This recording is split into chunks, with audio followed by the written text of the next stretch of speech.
All right, Aztecs football head coach Rocky Long on Xtra 1360. Coach, how you doing today? I'm great. How about you guys? We are doing fantastic. Okay, so now 10 victories. Talk me through the regular season. How do you feel that your team performed this year overall?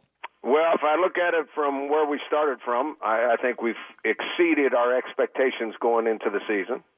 If I look to the point where we were 6-0 and had a couple bumps in the road, I'm a little disappointed that we're not in the championship game. But our players came back strong, and thank goodness the coaches realized we're a pretty good team, and they put us in the top 25. So overall, right now, it's been an awful good season. Rocky, how important do you think this season was? And maybe important isn't the right word, but you spoke about the youth coming in and how you were nervous about heading into this season. With what you saw from the youth that played, how much does it excite you for their opportunities as sophomores and juniors to be even better for this Aztecs football program? Well, I think overall our team's going to be better next year than it was this year, other than I don't know how you replace a Rashad Penny. And, he has a lot to do with our success this year, the way he's played on, offense and special teams. He's had a lot to do with it, and I don't know if we have anybody in our program right now that has his kind of ability and his kind of talent to take over a game. But overall, the team should be better next year than it was this year. Coach, how big of a deal is it to finish in the top 25 for you? Got in the coaches poll. Do you need to get in the AP poll? I don't think it's that important. I think that we're considered one of the top 4 or 5 non-Power 5 teams, and no matter what happens in the bowl game, I think we're one of the top 4 or 5 non-Power 5 teams, and I think that allows us to continue to recruit well and allows us to get some respect when we play those Power 5 teams.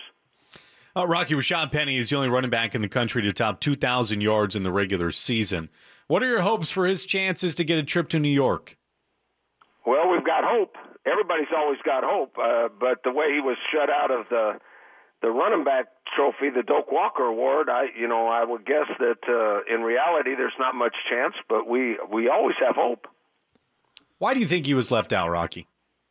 I think it's totally, I'm not sure it's as much East Coast bias as it is Power 5 bias. I think the Power 5 teams run NCAA, they run the TV networks. You don't want a non-Power 5 guy being represented at those awards if you're the ones that are paying for it, and that's basically ESPN. Coach, I don't know. You got Joel Klatt, who's the top college football analyst, coming out with some strong statements about Rashad not being a part of the Doak Walker Award. You've got the guy who's on with the show after us, Colin Cowherd, huge national voice on Fox Sports Radio, and he's talking about Rashad Penny getting snubbed from the Doak Walker. Do you think in a weird way, and Judson brought this up on air the other day, do you think in a weird way that him getting snubbed from the Doak Walker will get him more attention and more outcry to say he needs to be at the Heisman Trophy race? Well, deep down, that's what we're hoping happens. We hope that everybody's so upset that he's not in the Doak Walker mix that everybody goes, that's ridiculous. We got to make him one of the finalists in the Heisman then. And I don't know, weird things like that happen, and we're sure hoping that that's what happens. Rocky Long with us on Xtra 1360, Fox Sports San Diego. Rocky, I've got to think maybe one of the more impressive coaching jobs really ever in college football has to be up there with what Jeff Tedford did. 1-11, he takes over the program. 9-3 they go. They beat Boise State over the weekend. I think Boise was ranked. That's a very, very impressive win for them. How impressed are you with what Fresno State did this season to turn it around? Well, I'm very impressed with what they've done, and obviously they've had good players there, and there was an attitude change. And they do a great job X and O-wise, too. Strategically, they do a great job. They had one change. This will show you the difference between all teams in football. They had one big change personnel-wise. All the rest of those guys were there the year before when they went 1-11, but they got a quarterback transfer from Oregon State that made them much, much better. And then as they played along, they played a couple real good teams early in the season and hung in there with them, which gave them some confidence. Now they're on a roll. Now they got momentum. They're on a roll. But when you get a good quarterback, it changes your entire team. Coach, not being in the championship for the first time in several years, will you watch this one on television? I'll watch it because I think it's really weird that they're playing back-to-back. I think we discussed it on the radio show last week, how weird that was going in there. How do you handle that game when you know the real game is the very next week?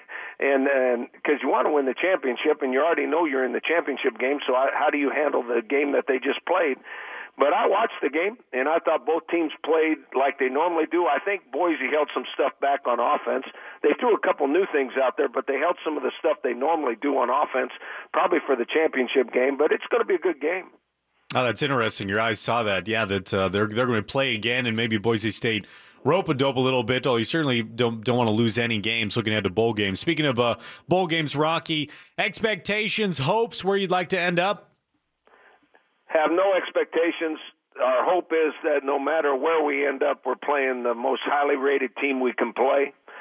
We would like to play, I think the most highly rated league other than ours is the AAC. And Memphis and Central Florida play their championship game this week. Obviously, we're not going to get the champion because the champion's probably going to a BCS Bowl. We'd love to play the loser of that game because that'll be the next highest-rated team out there, and we want to play the best team we can play. When do you expect to hear anything? Well, the show is a week from next Sunday. We'll probably know sometime Saturday night. They don't let us know much earlier than the actual show, so we'll probably know Saturday night. And, Coach, how do you handle the bowl prep? Is it a time for the young kids to shine, or are you really trying to get the game plan in and get as many victories as you can for this season? Because I've worked with Coach Tiller, and I know at least the first week and a half was really for the young guys and getting scrimmage time in. Well, Coach Tiller is a smart man because I think the best part about going to a bowl, unless you were in the playoffs or something, the best part about going to a bowl is to develop your team. And we don't know when you're going to play. It's all based on when you're going to play. So the date that you play really handles how you practice. We're not practicing this week. They're obviously going to condition and lift weights. And then next week we'll know exactly when we play, and then we can put our game plan as far as practice goes into effect.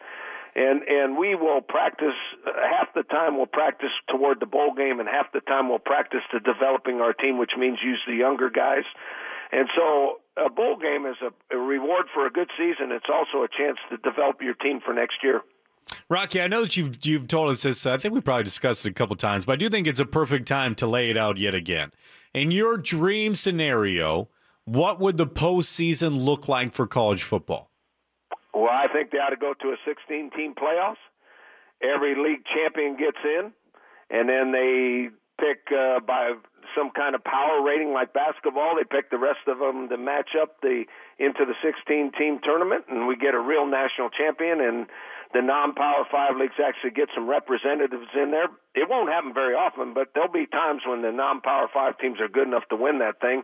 And then you got the Cinderella story, just like you do in NCAA basketball.